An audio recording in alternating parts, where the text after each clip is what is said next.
Hey guys, welcome to my channel. This is my channel Jai Maa Sheetla देवी। कैसे हैं आप सब? आई नो कि वीडियो बहुत ज़्यादा लेट अपलोड हो रहा है आजकल, क्योंकि काउंसलिंग सेशन जो हो रहे हैं ना, आधा घंटा बोल के एक घंटे की सेशन चल रही है। और क्या कर सकते हैं यार, लोग बहुत ज़्यादा परेशान भी चल रहे हैं ना। लेकिन कहीं ना कहीं हमारी गलती होती है कि हम भी ध्यान नहीं देते हैं बहुत सारी चीज़ों पे, तो जिसकी वजह से डिफ़िकल्टीज़ बढ़ जाती है।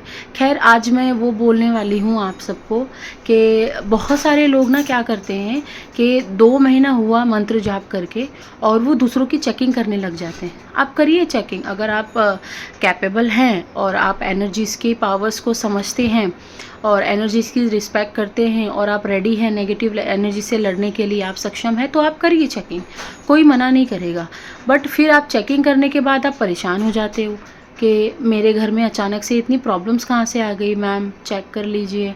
फिर जब चेकिंग के लिए मैं बैठती हूँ तो एक घंटा चेकिंग भी नहीं चली जाती है, आधा घंटे की चेकिंग भी होती है, क्योंकि मुझे समझाना भी पड़ता है सामने वाले को कि आपने ये गलती करी है, अब आपने ये गलती बिल्कुल भी नहीं करनी है दोबारा से। तो कर क्या रहे हैं लोग, आपको बताऊंगी कि अगर आप पे शक्ति आती है, आप पे सवारी आती है, तो आपको चेकिंग करनी है या सामने वाले के बारे में कुछ बताना है, या सामने वाले का नेगेटिव अगर चल रहा है कुछ तो उसका इलाज करना चाहिए या नहीं करना चाहिए। अगर नहीं करना चाहिए तो कब तक नहीं करना चाहिए, और अगर करना चाहते हैं तो कब स्टार्ट करें, तो इस बारे में आपको बताना चाहती हूँ। आजकल बहुत लोग फलाना लोग मिलते हैं, आप लोग क्या करते हो, यूट्यूब से या कहीं सोशल नेटवर्किंग से जा कर के कोई भी मंत्र आप निकालते हो और उसका जाप करना आप शुरू कर देते हो बिना किसी गुरु दीक्षा के, बिना किसी के गाइडेंस के। आप क्या करते हो, अपना जाप शुरू कर लेते हो, कोई विधि विधान नहीं पता, कोई चीज़ें नहीं मालूम। मेरे पास जितने भी लोग आ रहे हैं सारे मंत्र जाप कर रहे हैं। मुझे ऐसा लग रहा है, मैं माँ को पूछ रही थी कि माँ, इतना नॉर्मल हो गया है कि कोई भी, चलो अच्छी बात है मंत्र जाप करना, बट मंत्र जाप लोग इसलिए कर रहे हैं क्योंकि दिव्य दृष्टि जागृत करनी है, और उनको ये गलत फहमी है कि दिव्य दृष्टि जागृत होने के बाद ना वो पैसे को आकर्षित कर सकते हैं, वो अपनी लव लाइफ को आकर्षित कर सकते हैं, वो लग्जरियस लाइफ जी सकते हैं। वो उनको कितना गलत फहमी है। मेरा तो कभी कभी गुस्से का लेवल हाई हो जाता है, पता नहीं, कह लो गुस्सा आ जाता है या माँ आप जो लोग हैं इस लाइन में वो समझ सकते होंगे कि गुस्सा ऐसे ही नहीं आता। इस लाइन में आने के बाद कुछ रीज़न से गुस्से आते हैं। तो कब चेकिंग करनी चाहिए? पहली चीज़ तो ये कि 2 महीने हुए और 2 महीने मंत्र जाप कर लिए, कुछ आभास होने लग गया, कुछ इंट्यूशन पावर आने लग गई, अभी प्रॉपर चक्र नहीं खुले थे, सामने कोई दोस्त आके बैठ गया, उसके ऊपर कोई जिन जिन्नात है, भूत प्रेत है, कोई भी नेगेटिव एनर्जी, और आप उसको बता रहे हो, आप उसको, क्योंकि कहीं ना कहीं आप मंत्र जाप करने के बाद अंदर से प्योर होने लगते हो। आपको ऐसा लगता है मैं इसकी भी मदद कर दूं, मैं उसकी भी मदद कर दूं, मैं फलाना व्यक्ति को भी समझा दूं कि क्या है तेरे ऊपर क्या नहीं है ना, ऐसा आपको फील होता है। बट ये फील होना गलत नहीं है, बट कहीं ना कहीं आपको अपने और अपने परिवार की सेफ्टी सबसे पहले रखनी चाहिए। क्योंकि अगर आपकी कोई भी चीज़ अगर गलत होती है, अगर आप गलत मंत्र भी प्रोनाउंस करते हो, गलत मंत्र भी जाप करते हो, या किसी की चेकिंग कर लेते हो बिना एनी गाइडेंस, बिना किसी प्रोटेक्शन के, तो आप कहीं ना कहीं बच जाते हो, बट आपके जो फैमिली मेम्बर्स हैं, मम्मी पापा बीवी बच्चे, ये सबको इफ़ेक्ट होता है।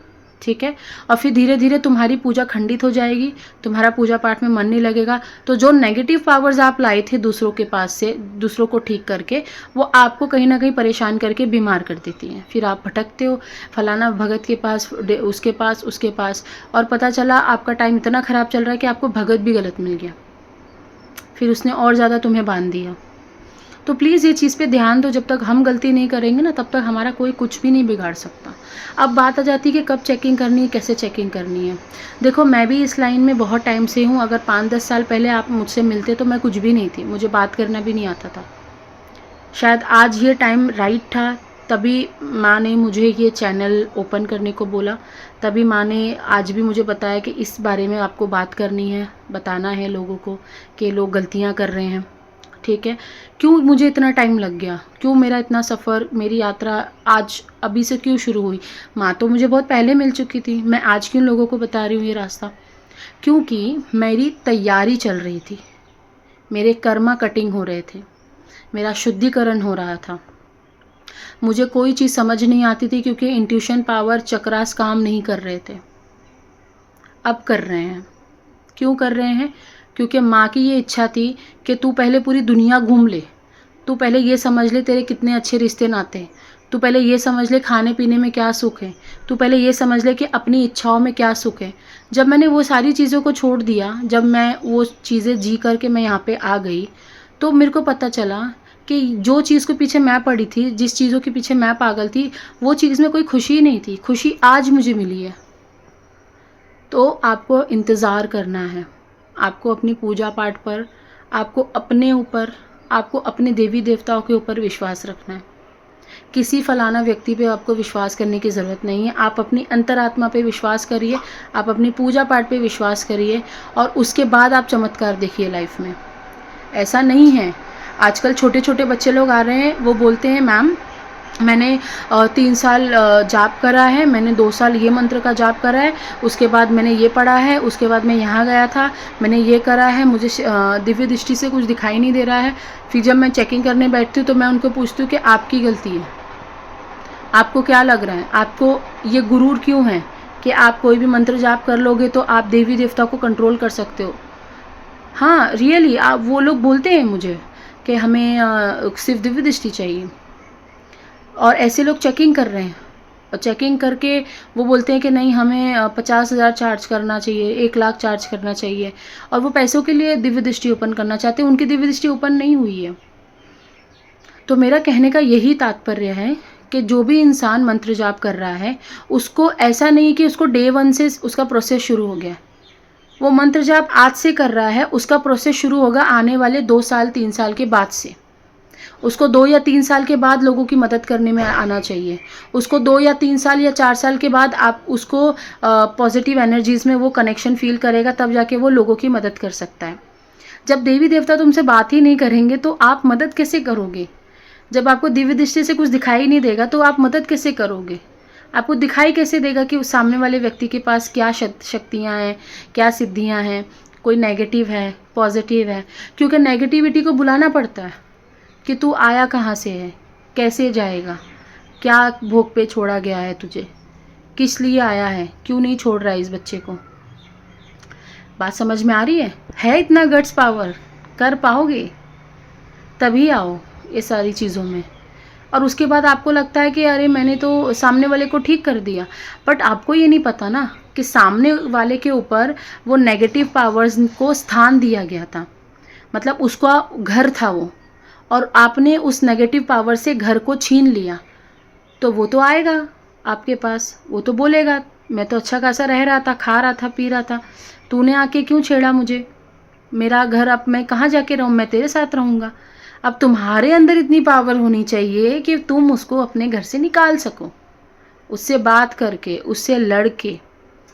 बहुत सारी शक्तियां हैं ऐसी जो बात नहीं सुनती है। अरे ये भूत चुड़ैल प्रेत जिन जिन्नात बहुत छोटी चीज़ हैं, ऐसे भी बहुत गंदी गंदी शक्तियां हैं जो नहीं जाती हैं वापस।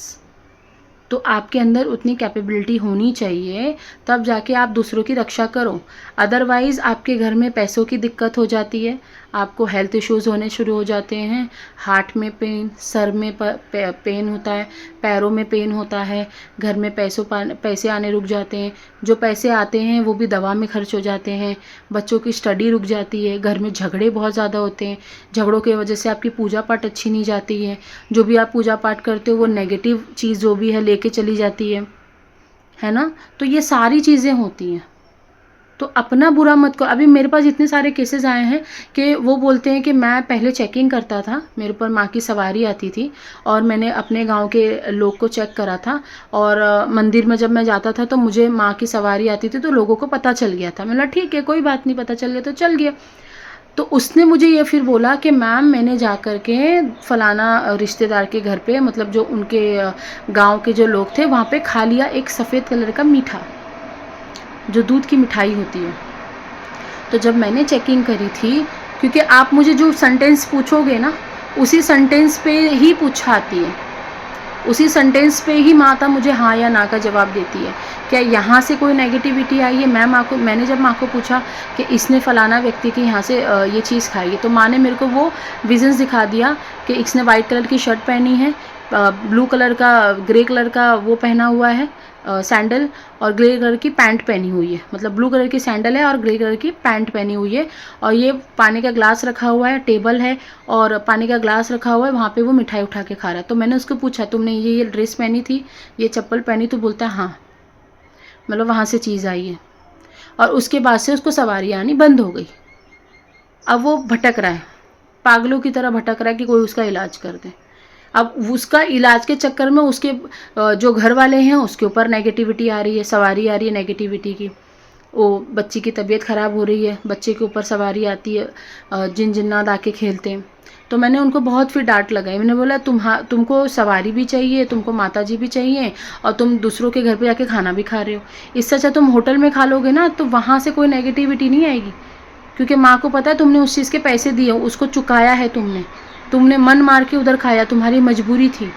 अगर तुम किसी फलाना व्यक्ति के घर पे जाके खाना खा रहे हो ना, वो तुम्हारी मजबूरी नहीं है, तुम खुद से बना के खा सकते हो, ये माँ को पता है। तो ये चीज़ को आप समझो थोड़ा सा। सवारी आ रही है, उसके नियम होते हैं, वो फॉलो करिए। सवारी आती है, चेकिंग कैसे करना है वो सीखिए। सवारी मंत्र जाप करने के बाद तुरंत चेकिंग नहीं करनी, या किसी के बारे में पता चलता है तो नहीं बताना है। सवारी अगर आपको आके भी बता रही है, सपने में भी आके बता रही है इसके ऊपर ये तो नहीं बताना है।